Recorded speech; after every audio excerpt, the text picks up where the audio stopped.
Hi to all and welcome to my YouTube channel. तो इस class में हम मोस्टली जो सीडीपी की जो थ्योरीज हैं उसको थोड़ा बिल्कुल एकदम फास्ट तरीके से करेंगे। तो जल्दी से स्टार्ट करते हैं। तो सबसे पहले जीन पियाजे की थ्योरी जो कि है कॉग्निटिव डेवलपमेंट की थ्योरी। तो इसमें इस थ्योरी का जो कोर आइडिया था वो ये था कि बच्चे को अपनी जो नॉलेज है उसको खुद से कंस्ट्रक्ट करना है इंटरेक्शन के थ्रू। बेसिक कॉन्सेप्ट्स हैं इसमें। सबसे पहले स्कीमा क्या होता है, मेंटल स्ट्रक्चर ऑफ समथिंग, ठीक है। और एसिमुलेशन होता है किसी अपने स्कीमा के अंदर, अपने मेंटल स्ट्रक्चर के अंदर ऑलरेडी किसी इन्फॉर्मेशन है उसको फिट करना, मतलब ठीक है, बिना चेंज किए। और अकोमोडेशन होता है उस पूरी इन्फॉर्मेशन को चेंज कर देना। इक्विलिब्रेशन क्या होता है, ये बैलेंस का प्रोसेस होता है। जैसे आपने कोई प्रॉब्लम देखी तो आपका माइंड जो है वो डिसइक्विलिब्रियम में चला जाता है, फिर उसका तो डिसाइड करेगा सिमुलेट करना है या अकोमोडेट करना है, या तो इन दोनों प्रोसेस के थ्रू वो इक्विलिब्रेट हो जाएगा, यानी बैलेंस कर जाएगा अपने आप को। तो बस ये होता है। अब पियाजे ने जो है वो 4 स्टेज दी थी इसकी। तो पहली है सेंसरी मोटर 0 से 2 साल। इसमें बच्चा जो अपनी सेंसेस के थ्रू सीखता है। इसमें बच्चे के जो रिफ्लेक्स एक्शन होते हैं, रिफ्लेक्स एक्शंस जो होते हैं वो एंड होना स्टार्ट हो जाते हैं जब ये ख़त्म होती है।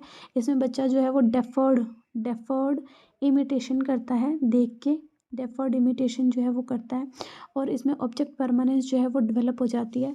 और ठीक है, तो ग्रास्पिंग जो है वो भी ग्रास्पिंग जो रूट है वो भी इसी में होता है। और अगर हम बात करें सेंसरी मोटर में, इसमें ना मोरो, इसके बाद Babinski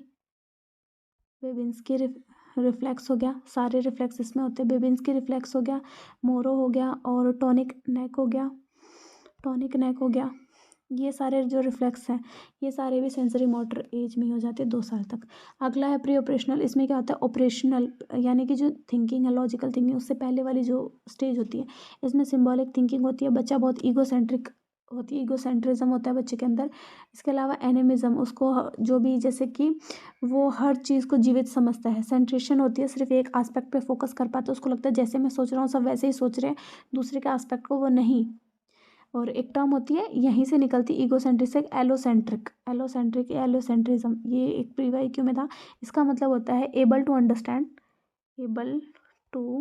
understand others point of view, ठीक है। इगोसेंट्रिज्म में वो सिर्फ अपना पॉइंट ऑफ व्यू कर पाता है, लेकिन एलोसेंट्रिक में वो दूसरे का पॉइंट ऑफ व्यू भी समझ पाता है, ठीक है। अब एनिमिज्म, सेंट्रेशन और कंजर्वेशन नहीं होती, यानी बच्चे को नहीं पता कि ये जो है इसमें जितना पानी है और ये है, तो बच्चा बोलेगा, एक सेकेंड, गिव मी सेकेंड, वापस से मुझे करना पड़ेगा। ये एक बीकर है और एक ये बीकर है और एक ये बीकर है, तो इसको आप पूरा भर दो और इसको आप पूरा भर दो, तो बच्चा बोलेगा कि इसमें भी सेम पानी, इसमें भी सेम पानी है। बच्चे ये नहीं समझ पा रहा कि ये पतला है तो इसमें कम पानी होगा, तो बच्चे के अंदर कंजर्वेशन डेवलप नहीं होती है। इसके अलावा कॉन्क्रीट ऑपरेशनल स्टेज होती है 3, जो कि 7 से 11 साल के लिए होती है। इसमें जो लॉजिकल थिंकिंग होती है वो कॉन्क्रीट चीज़ों के लिए, मूर्त जो चीज़ें होती हैं जो आंखों के सामने होती है उसके लिए डेवलप होना स्टार्ट हो जाती है। कंजर्वेशन आ जाती है, इसमें बच्चे को पता चल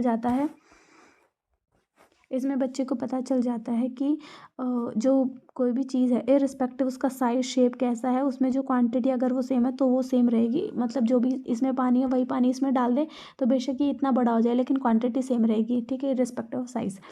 इसके बाद रिवर्सिबिलिटी, यानी बच्चा जो है वो ए का बी से क्या रिलेशन है तो बता देगा, लेकिन बी का ए से क्या रिलेशन है वो बताने में इरिवर्सिबिलिटी होती है। तो इसमें बच्चे के अंदर जो होता है रिवर्सिबिलिटी आ जाती है, यहाँ पे लैक ऑफ रिवर्सिबिलिटी होती है प्री ऑपरेशनल में, ठीक है। इसके बाद क्लासिफिकेशन भी बच्चा कर पाता है। नेक्स्ट है, तो यहाँ पर आप कॉन्क्रीट से सीधा सीधा याद रख लो, CCS। इसमें बच्चे के अंदर कंजर्वेशन भी आ जाती है, क्लासिफिकेशन भी आ जाती है, सीरिएशन भी आ जाती है, ठीक है। नेक्स्ट है फॉर्मल ऑपरेशन। इसमें 11+ के बाद होती है। एब्स्ट्रैक्ट थिंकिंग होती है, हाइपोथेटिकल रीजनिंग कर पाता है बच्चा। इसके एजुकेशनल इम्प्लीकेशन ये है कि स्टेज अप्रोप्रिएट टीचिंग कर सकते हैं, यहाँ पे एक्टिविटी बेस्ड लर्निंग हम करा सकते हैं और डिस्कवरी मेथड के थ्रू भी हम पढ़ा सकते हैं इस थ्योरी के अकॉर्डिंग, क्योंकि बच्चा अपनी नॉलेज है उसको खुद कंस्ट्रक्ट करता है। अगले हैं लेवा की, ये सोशो कल्चरल थ्योरी इन्होंने दी थी, ठीक है। इस थ्योरी का कोर आइडिया था कि लर्निंग से जो है वो लर्निंग लीड्स डेवलपमेंट, ठीक है, लर्निंग से ही डेवलपमेंट होती है। और ZPD क्या होता है, गैप होता है, आपका कितना लेवल है, आपको इतना आता है और ये आपका पोटेंशियल लेवल है, आप यहाँ तक पहुँच सकते हो, लेकिन यहाँ तक पहुँचने के लिए आपको एक MQ की ज़रूरत पड़ती है। वो कौन होता है, मोर नॉलेजेबल अदर्स। वो कोई भी हो सकता है, आपकी पीयर्स हो सकता है, आपकी फैमिली, आपका टीचर, कोई भी हो सकता है। और मोर नॉलेजेबल अदर क्या करता है, आपको स्कैफोल्डिंग देता है। स्कैफोल्डिंग क्या होती है, एक टेम्पररी हेल्प होती है, जब तक कोई काम आपको नहीं आता है तब तक दी जाती है, और बाद में जब आपको वो काम आ जाता है तो उस हेल्प को हटा लिया जाता है, ठीक है। मैं आपको बता चुकी हूँ, ये रहा मोर नॉलेजेबल अदर आ गया है। ठीक है। तो स्कैफोल्डिंग क्या होता है, टेम्पररी सपोर्ट होती है जब जब आपको आपका ये एक्चुअल डेवलपमेंट है और यहाँ पर आपका पोटेंशियल है, ये एक्चुअल है और पोटेंशियल है, जब आपको मोर नॉलेजेबल अदर स्कैफोल्डिंग देगा, टेम्पररी सपोर्ट देगा, तो जब आप ये पोटेंशियल लेवल अपना समझ लोगे तो क्या करेगा, एमके जो है वो अपनी स्कैफोल्डिंग को रिमूव कर लेगा, क्योंकि टेम्पररी हेल्प है, हमेशा नहीं मिलेगी। लैंग्वेज जो होती है वो डेवलप करती है थिंकिंग को, language develop thinking. Classroom implication क्या है, ग्रुप वर्क कराओ बच्चे को, पीयर लर्निंग कराओ, टीचर एज अ गाइड काम करेगा, यानी कि एमक्यू। फिर लॉरेंस कॉलबर्ग की थ्योरी थी, मॉरल डेवलपमेंट थ्योरी थी, इसमें बात की थी उन्होंने कि मॉरल रीजनिंग पे बात की थी, जो हाइंस डायलेमा की भी इन्होंने बात की थी।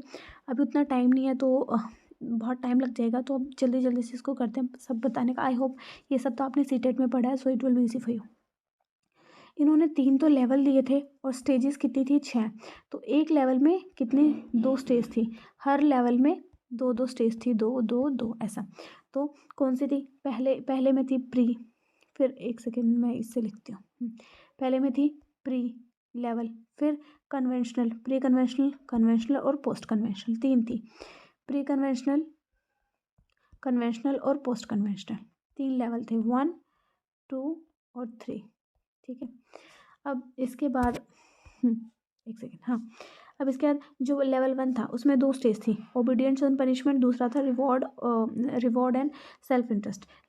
ठीक है। इसमें जो होती है मोरालिटी जो होती है वो हमारी दूसरे डिसाइड करते हैं, खुद की कोई नहीं होती। कन्वेंशनल क्या होती है, इसमें क्या होता है, गुड बॉय गुड गर्ल बनने के लिए लॉ ऑर्डर को हम फॉलो करते हैं बस।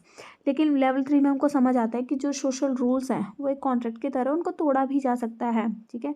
और यूनिवर्सल एथिकल प्रिंसिपल, इसमें क्या होता है, इसमें हमें समझ आता है कि जैसे अल्ट्रुइस्टिक पर्सनैलिटी है, जैसे कि अपने गांधी जी वगैरह, इनको पता चल जाता है कि जो मॉरल रूल्स है वो इंडिविजुअल नीड के हिसाब से होते हैं। ठीक है। अब नेक्स्ट, इसमें किसी स्टेज को स्किप नहीं करना है। और कैरोल गिलिगन जो है उन्होंने कोलबर्ग की थ्योरी को वो कर दिया था, आई थिंक इन्हीं की थ्योरी को किया था। हाँ हाँ, यही है, सही है। तो कैरल गिलिगन जो है इन्होंने इसकी थ्योरी को क्रिटिसाइज़ किया था कोलबर्ग की को, और बोला था कि ये जो है जेंडर बाइस, और इन्होंने ना लड़कियों को जो है कम प्रेफरेंस थ्योरी, ये सब। ठीक है, बस इतना याद रखना। इसके बाद एरिक एरिक्सन, इन्होंने साइको सोशल डेवलपमेंट की बात की थी। यहीं से आपको मैं क्वेश्चन करा दूँ तो बायोफिजिकल जो मॉडल है, बायोफिजिकल, वो किसने प्रपोज किया था, वो था हिपोक्रेटस ने, और उन्हीं को गैलेंस भी कहते हैं। इन्होंने अपनी जो पर्सनैलिटी और फिजिकल टेम्परामेंट ये सब इसके हिसाब से दी थी, जैसे कि फ्लैगम, सैंग्विन, ये सब। ठीक है। अब 8 स्टेज दी थी, सब में क्राइसिस था, तो वो एक दूसरे का अपोजिट था। तो पहली थी trust versus mistrust, autonomy versus shame, initiative versus guilt, industry versus inferiority. ठीक है। Identity versus role confusion, intimacy versus isolation, generativity versus stagnation, integrity versus despair. और फोकस था कि सोशल कॉन्फ्लिक्ट जो अक्रॉस लाइफ में, उसमें इन्होंने फोकस किया था। That's it. नेक्स्ट है सिगमंड फ्रॉइड। सिगमंड फ्रॉइड जो है वो साइको एनालिटिक थ्योरी इन्होंने दी थी। इन्होंने पर्सनैलिटी के 3 चीज़ स्ट्रक्चर बताए थे, इद, ईगो और सुपर ईगो। इद जो है प्लेजर प्रिंसिपल पे काम करता है, और इसमें 2 चीज़ बताई थी इन्होंने, इरोज और थैनाटोस। इरोज और थैनाटोस, इरोज जो है वो लाइफ स्टेट के लिए काम करता है, और ये डेथ फोर्स के लिए काम करता है। नेक्स्ट मूव करते हैं। और ईगो जो होता है, इद जो होता है वो प्लेजर पे काम करता है, ईगो रियलिटी पे काम करता है, और सुपर ईगो जो है वो मॉरल प्रिंसिपल पे काम करता है। साइकोसेक्सुअल स्टेजेस इनकी कौन सी थी, उन्होंने दी थी oral, anal, phallic, latency, genital. Oral आपको पता है, जो बच्चा जो होता है इसमें जो होता है सकिंग, जो सकिंग करता है ना। और एनल में जो होता है टॉयलेट ट्रेनिंग वगैरह बच्चे को मिल जाती है, इसके थ्रू वो प्लेजर फील करता है। फैलिक जो होती है, फैलिक में 2 होते हैं, ओडिपस और इलेक्ट्रा। ओडिपस और इलेक्ट्रा कॉम्प्लेक्स होते हैं। ओडिपस जो होता है बॉय का अपनी मदर की तरफ अट्रैक्शन, इलेक्ट्रा होता है गर्ल का फादर की तरफ जो अट्रैक्शन होता है। ठीक है। जेनाइटल्स एडोलसेंस में आती है। ठीक है। यानी कि इसके बाद है अर्ली चाइल्डहुड, शेप करती है पर्सनैलिटी को, क्योंकि ऑलमोस्ट जो है शुरू के अर्ली चाइल्डहुड यानी 6 साल तक ऑलमोस्ट बच्चा चौथी स्टेज में एंटर कर जाता है, तो ओरल अर्ली जो चाइल्डहुड है वो हेल्प करती है। नेक्स्ट है बी एफ स्किनर। उन्होंने बताया था ऑपरेंट कंडीशनिंग इन्होंने दी थी, तो इन्होंने बोला था, ऐसे याद रखा था मैंने तो इसको, कि जो बी एफ होते हैं वो ओ पी होते हैं, मेरा बी एफ ओ पी है, ऐसे मतलब ट्रिक से। तो बी एफ जो है ऑपरेंट जो है कंडीशनिंग वो O P, operant conditioning B F ने दी थी। और ऐसे एक क्लासिकल कंडीशनिंग है सी सी है, वो किसने दी थी, आइवन पैवलोव ने। इसकी भी मैं ट्रिक आपको बताऊंगी अभी। तो बी एफ क्या है, ओपी है। तो ऑपरेंट कंडीशनिंग दी है बी एफ स्किनर ने। जो बिहेवियर है वो शेप्ड होता है हमारे कॉन्सिक्वेंस से, अगर पॉजिटिव रीइंफोर्समेंट मिलेगा, नेगेटिव मिलेगा, पनिशमेंट मिलेगा, ये सब ठीक है। अब आइवन पैवलो और सिप क्लासिकल कंडीशनिंग, सी से क्लासिकल कंडीशन है और आइवन पैवलो तो सिप्पी सिप्पी सिप्पी ठीक है। तो मैंने ऐसे याद किया था, सिप्पी के लोग जो होते हैं क्लासिक होते हैं ऐसा करके। Learning by association of stimulus और रिस्पॉन्स, इसमें आप क्लासिकल ये जो है ये डॉग वाला जो एग्जाम्पल है, डॉग वाला एक्सपेरिमेंट जो है वो आइवन पैवलोव ने दिया था और इन्होंने बताया था कि आप जब भी किसी भी स्टिमुलस को के साथ अगर कोई नॉर्मल उसको न्यूट्रल स्टिमुलस को जोड़ देते तो बाद में वो भी रिस्पॉन्स करने लग जाता है। अभी बहुत बड़ी थ्योरी है, अब उसको नहीं याद करते हैं, लेट्स मूव अहेड। फिर इसके बाद आते हैं एडवर्ड थॉर्नडाइक, इन्होंने ट्रायल एंड एरर थ्योरी दी थी। इसके अलावा इनको फादर ऑफ मॉडर्न साइकोलॉजी भी कहा जाता है। इन्होंने लॉज दिए थे प्राइमरी और सेकेंडरी। इसके अंदर शायद 3 लॉ थे और इसके अंदर 8 थे। मेन प्राइमरी 3 है, लॉ ऑफ इफेक्ट, एक्सरसाइज और रेडीनेस। इसके अलावा एल्बर्ट बेंड्यूरा, इन्होंने सोशल लर्निंग थ्योरी दी थी और इन्होंने बोला था कि लर्निंग वो होती है 4 प्रोसेस, 4 ऑब्जर्वेशन के थ्रू होती है, जिसको हम मॉडलिंग बोलते हैं। वाइकेरियस लर्निंग भी इसको ही बोलते हैं, वाइकेरियस लर्निंग इसको ही बोलेंगे, मॉडलिंग इसको बोलेंगे, सोशल लर्निंग बोलेंगे, ऑब्जर्वेशनल लर्निंग, ये चारों इसी के नाम हैं। 4 प्रोसेस इन्होंने बताए थे, मैंने ऐसे याद किया था आर्म में। तो आर्म में अटेंशन, रिटेंशन और एक सेकेंड, हाँ मैंने नहीं सॉरी वो दूसरी थी, इसको मैंने आर्म ऐसे याद किया था ठीक है। तो क्या होगा, अटेंशन, रिटेंशन, रिप्रोडक्शन और मोटिवेशन। पहले किसी चीज़ को आप ध्यान दोगे, फिर रिटेंशन करोगे, यानी कि उस प्रोसेस को retrieval of that information in your memory, retain करोगे, फिर रिप्रोड्यूस करोगे उसको, कहीं ना कहीं उसको यूज़ करोगे और उसको आगे ही ऐसे करने के लिए मोटिवेट रखोगे ना आपको, दैट्स इट। सेल्फ एफिकेसी की बात भी इन्होंने की थी। अब देखो एक सेकेंड ठीक है। टीचर को एक रोल मॉडल होना चाहिए क्योंकि इसमें जो लर्निंग जो है वो ऑब्जर्वेशन के थ्रू हो रही है। नेक्स्ट इज हॉवर्ड गार्डनर ने मल्टीपल इंटेलिजेंस थ्योरी दी थी। इंटेलिजेंस जो होती है मल्टीपल होती है, कोई सिंगल नहीं होती। लिंग्विस्टिक होगी, logical, special, musical, bodily, intrapersonal, naturalistic, और इसीलिए टीचर को ना इंडिविजुअल डिफरेंसेस को एड्रेस करना चाहिए। नेक्स्ट है अब्राहम मैस्लो ने जो है हायरार्की ऑफ नीड्स पे बात की थी। इन्होंने बोला था कि 5 अपनी नीड्स बताई थी। सबसे पहले सबसे पहले इन्होंने बोला था साइकोलॉजिकल नीड्स होनी चाहिए, फिजियोलॉजिकल नीड्स होनी चाहिए, जिसके अंदर हमारे रोटी कपड़ा मकान आता है, वो सब हो जाएंगी। तो सेफ्टी नीड्स आती है, फिर लव और बिलोंगिंगनेस की नीड आती है, वो भी पूरी हो जाती है आपकी। तो आपको सेल्फ इस्टीम की ज़रूरत पड़ती है और उसके बाद self actualization, who am I, what am I, why am I alive, what's my point of view, what's my purpose to serve this nation, it's all, वो सब सेल्फ एक्चुअलाइजेशन में आता है। लेकिन सबसे पहले बेसिक नीड्स पूरी होगी, रोटी कपड़ा मकान सेफ्टी लव, तब हम बाकियों को सोच सकते हैं। सीधा आप सेल्फ एक्चुअलाइजेशन पे नहीं पहुंच सकते, आपकी ये सब पूरी होनी ज़रूरी है, तब होगा ठीक है। नेक्स्ट है कार्ल रोजर जो है इन्होंने बोला था कि ह्यूमनिस्ट थे सबसे पहले ये, और इन्होंने बोला था टीचर एज ए फैसिलिटेटर होना चाहिए। और इन्होंने बात की थी कि कार्ल रोजर ने बात की थी, मैं पेन से लिख देती हूँ एक सेकेंड, हाँ।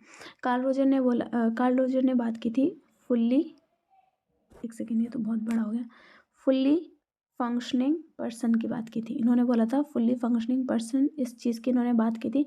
जो बिहेवियर होता है वो गोल डायरेक्टेड होता है, ऐसे इन्होंने बोला था, और क्लाइंट बेस्ड थेरेपी पे ये काम करते थे Carl Roger, that's it. Next है जीन जैक रूसो, ये सबसे पहले नेचुरलिस्टिक जो अपनी नेचुरलिज्म है ना, स्कूल ऑफ फिलॉसफी, उस पे जैन रूसो थे। इसके अलावा इनकी एक बुक थी वो बहुत फेमस थी, मुझे उसका नाम नहीं याद है, हाँ ये EIMILE ठीक है। इसके अलावा इनकी 2-4 बुक्स और थी, उनका नाम याद नहीं आ रहा मुझे, बट ये सबसे फेमस थी। इसमें एक बच्चा एमाइल नाम का, वो नेचर से कैसे क्या सीखता है इसके ऊपर पूरा हुआ है, तो ये बुक इनकी है ठीक है। इसके अलावा जो चाइल्ड है वो नेचुरली गुड होता है, एजुकेशन अकॉर्डिंग टू नेचर होनी चाहिए ठीक है। नेक्स्ट पेज पे मूव करते हैं, फिर आते हैं पेस्टोलॉजी साहब। पेस्टोलॉजी ने कुछ नहीं बोला, पेस्टोलॉजी ने ये बोला था, GH पेस्टोलॉजी, इन्होंने सबसे पहले तो हमें कौन सा मेथड दिया था, मतलब इन्होंने बात की थी कि हैंड हार्ट और हेड थ्योरी दी थी, और होलिस्टिक डेवलपमेंट ऑफ चाइल्ड की बात इन्होंने की थी ठीक है। फ्रेडरिक फ्रोबल आ जाते हैं, किंडरगार्टन मेथड आपको पता है लर्निंग थ्रू प्ले होता है, जो प्ले होता है, वो चाइल्ड की नेचुरल एक्टिविटी करता है, इन्हें आपकी जो इन्नेट एबिलिटीज़ है उसको अनफोल्ड करता है, नेचुरल एक्सप्रेशन की बात करते हैं। मारिया मॉन्टेसरी, इन्होंने मॉन्टेसरी विधि दी थी। प्रिपेयर्ड एनवायरनमेंट होना चाहिए बच्चों के लिए, सेल्फ लर्निंग मटेरियल होना चाहिए और फ्रीडम विद इन लिमिट्स होनी चाहिए, ठीक है। फिर जॉन डेवी, एक सेकेंड, गिव मी सेकेंड। फिर जॉन डेवी, इन्होंने बात की थी लर्निंग बाय डूइंग की। इसके अलावा अगर हम बात करें जॉन डेवी ने, इन्होंने एक तो कौन सी थी वो, कौन सी थिंकिंग थी, मैं खुद भूल, ठीक है।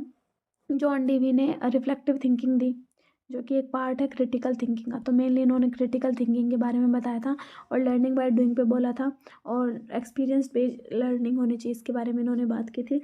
और प्रैग्मेटिज्म से ये बिलोंग करते हैं, प्रैग्मेटिज्म ही था ना शायद, कमेंट्स में मुझे बताना, मैं शायद आई माइट बी रॉन्ग। फिर महात्मा गांधी जी ने बेसिक एजुकेशन, जो कि 1934 में आई थी, 1937 जाकिर हुसैन कमेटी में बात की गई थी। बेसिक एजुकेशन हो गया, नई तालीम हो गया, वारधा स्कीम हो गई। इसके अलावा क्राफ्ट बेस्ड लर्निंग होगी, हेड, हार्ट और हैंड की इन्होंने बात की थी। 3H की बात करते हैं ये, जो कि पेस्तौल जी ने भी की थी। इसके अलावा रविंद्रनाथ टैगोर नेचुरलिस्टिक हैं और नेचुरलिज्म फिलॉसफी से बिलोंग करते हैं। लर्निंग नेचुरल एनवायरनमेंट में हो, क्रिएटिविटी और फ्रीडम हो। फिर आते हैं पॉलो फ्रेरे, इन्होंने बात की थी कि क्रिटिकल पेडागोजी की बात की थी। सबसे पहले इन्होंने ऑप्रेस्ड बैंकिंग मॉडल दिया था और फिर इन्होंने बोला था कि क्रिटिकल थिंकिंग और डायलॉग मेथड को एनकरेज किया जाए। कर्ट लेविन ने फील्ड थ्योरी दी थी। इन्होंने बोला था कि किसी का भी बिहेवियर है that is a function of person and it's environment. ये इन्होंने जो है वो दिया था थ्योरी, अपना formula, behaviour is the function of personality, person and it's environment, ऐसा करके। तो फील्ड थ्योरी इन्होंने दी थी। एंड अब नेक्स्ट मूव करते हैं, जैसे कि ये रहा, यहाँ पे भी लिखा है behaviour is the function of person plus environment, behaviour depends on person plus environment, classroom का जो क्लाइमेट है that affects the behaviour. So that's it. इस वीडियो में मैंने आपको जो बताया आप उसको आपको समझ आएगा। कोई भी आपको डाउट है तो you can comment if you want any other theories, या फिर एनआईएस से किसी स्पेशल चैप्टर को आपको चाहिए। So do let me know and do like, share and subscribe and thank you. और मेरा जो एग्ज़ाम है वो 19 फ़रवरी को है, और कमेंट में tell me when is your exam. Thank you so much.